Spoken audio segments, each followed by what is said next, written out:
Good morning students. मैं अभिनव पांडे, आपका theatre instructor, आज आपके पास आ गया हूं अपने एक नए वीडियो के साथ। ये मेरा 5th वीडियो है और आज मैं आपसे बात करूंगा फेशियल एक्सप्रेशंस के बारे में। फेशियल एक्सप्रेशंस मतलब कि चेहरे के भाव, चेहरे के वो भाव जब हम किसी कैरेक्टर को प्ले करते समय, किसी नाटक में किसी कैरेक्टर को प्ले करते समय स्टेज पर उस कैरेक्टर की जरूरतों के मुताबिक जो चेहरे पर भाव लाते हैं, उस कहानी के मुताबिक, जरूरत के मुताबिक, वो कहते हैं उनको हम फेशियल एक्सप्रेशंस। तो फेशियल एक्सप्रेशंस का क्या रोल है नाटक में?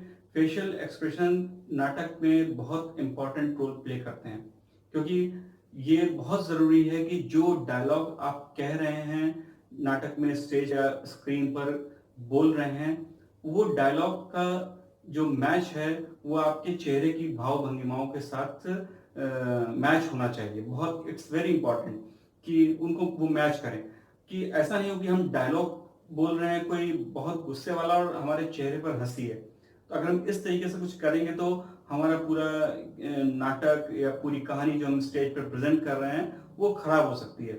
इसलिए हमें इस बात का बहुत ध्यान रखना है कि हमारे डायलॉग्स के और हमारे कैरेक्टर की जो हमारा सीन की रिक्वायरमेंट है उसके हिसाब से हमारे चेहरे के भाव यानी कि फेशियल एक्सप्रेशंस बहुत करेक्ट हों। जैसे कि हम कोई एक गुस्से वाले व्यक्ति का कैरेक्टर प्ले कर रहे हैं या कोई ऐसा सीन है नाटक में जिसमें वो कैरेक्टर बहुत ज़्यादा एग्रेसिव है, नाराज है, कर रहा है, तो उस समय हमको चेहरे पर बहुत गुस्से वाले भाव लाने पड़ेंगे, अपनी आंखों से प्ले करना पड़ेगा और अपनी आवाज़ का टोन, जैसा कि मैंने वॉइस मॉड्यूलेशन की क्लास में आपको बताया था कि आवाज़ को ऊंचा करना पड़ेगा।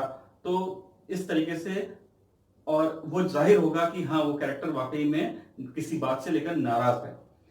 और ऐसे ही अगर कोई हम कॉमेडी प्ले कर रहे हैं या कॉमिक कैरेक्टर प्ले कर रहे हैं तो हमें अपने चेहरे के भाव या फेशियल एक्सप्रेशंस को उस तरीके से ऑडियंस के सामने दिखाना पड़ेगा कि हम कोई कॉमिक रोल प्ले कर रहे हैं, हमारे चेहरे पे स्माइल होगी, हम खुश हैं किसी सीन में, तो हमें वो खुशी सिर्फ हमें कि नहीं आज मैं बहुत खुश हूँ, और ये हमें सिर्फ डायलॉग से ही नहीं, हमारे चेहरे के भाव, कई बार डायलॉग के बिना भी जो एक्टिंग होती है वो बहुत ज़्यादा इंपॉर्टेंट होती है। तो हमें इस बात का हमेशा ध्यान रखना है कि हम अगर खुश हैं तो हमारे चेहरे पर स्माइल होनी चाहिए, हमारी बॉडी लैंग्वेज में एक्साइटमेंट होना चाहिए, ये सारी चीज़ें हैं। और इसी तरह कोई अगर हम ऐसा कोई सीन है कि जिसमें हमको बहुत डर लग रहा है, हम बहुत घबराए हुए हैं, किसी बात का हमें बहुत परेशान है, तो वो चीज़ें आपके फेस पे, आपके बॉडी लैंग्वेज पे से ऑडियंस को दिखनी चाहिए। और ऐसा ही अगर हम दुखी हैं, बहुत सैड हैं, कोई ऐसी घटना घट गई है नाटक में, कहानी किसी तरफ ऐसी जगह पे आके रुक गई है कि जहाँ पर कैरेक्टर बहुत परेशान है, दुखी है, तो उसकी बॉडी लैंग्वेज भी वैसी होगी, डल सी, और वो बहुत परेशान सा शो करेगा अपने आप को। तो आज मैं आपसे बात करूंगा 4 बेसिक इमोशंस की, जो आप जिस क्लास में हैं अभी स्कूल लेवल पे, तो 4 बेसिक इमोशंस के बारे में आप लोगों को समझना बहुत ज़रूरी है।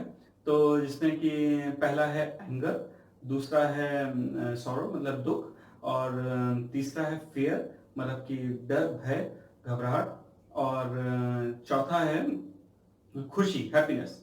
तो इन चारों एक्सप्रेशन को हमें समझना है, और इसको समझाने के लिए मैंने अपने 4 स्टूडेंट्स की हेल्प ली है।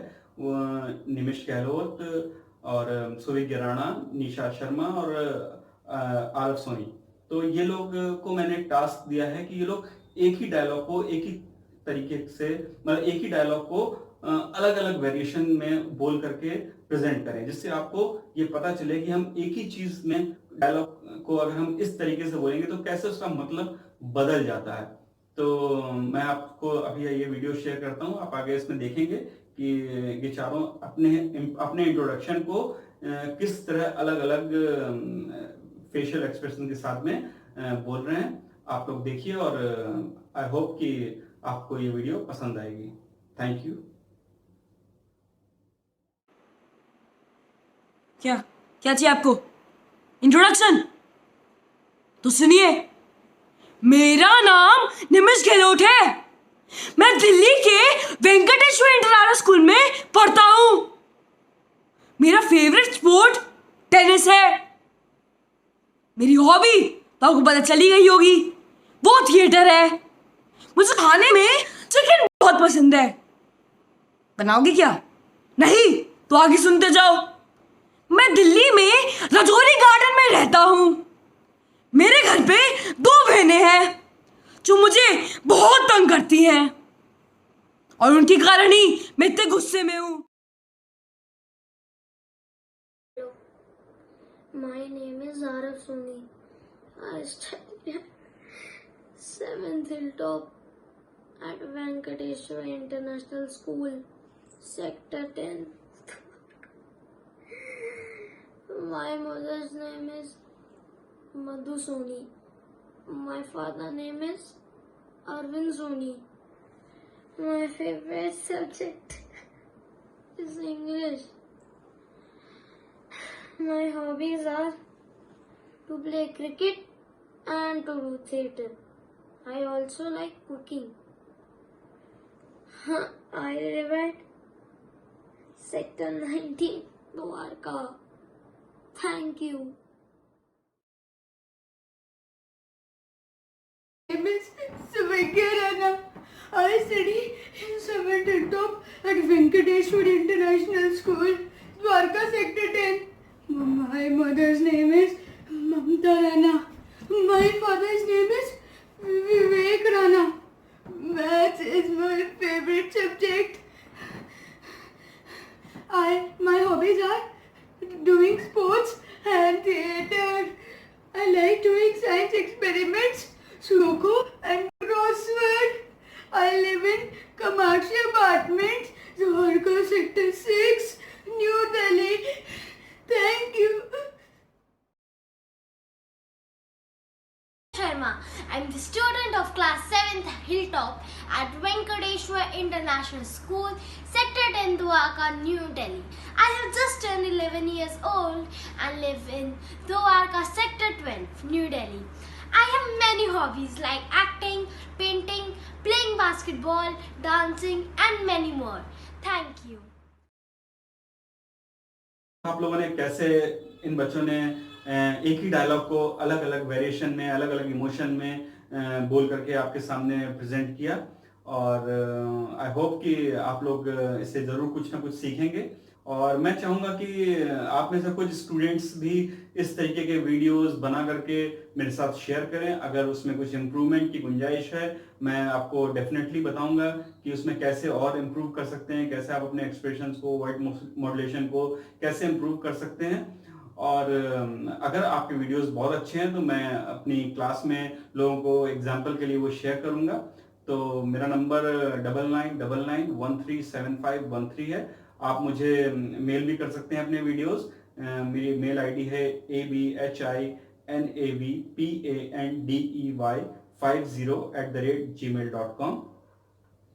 और अब मैं अपने स्टूडेंट्स निमिष गहलोत, सुविग राणा, निशा शर्मा और आरव सोनी को थैंक्स कहूँगा कि उन्होंने मेरी हेल्प की। और इसी तरीके से हम अगली क्लास में मैं आपको ये बता दूं कि मैं इन्हीं 4 इमोशंस को लेकर के मैंने किसी को एक टास्क दिया हुआ है, अपने एक स्टूडेंट को इन्हीं 4 इमोशंस को मिला करके एक ऐसा एक्ट प्रिपेयर करें जिसमें आपको ये चारों इमोशंस नजर आए।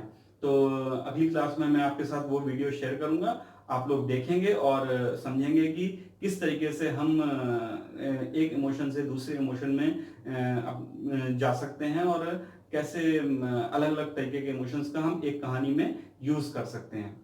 तो आप इस वीडियो को देखते रहिए, आगे लोगों को शेयर कीजिए ताकि ज़्यादा से ज़्यादा लोग इन लॉकडाउन डेज में इसका फ़ायदा उठा सकें। और take good care of yourself. Thank you.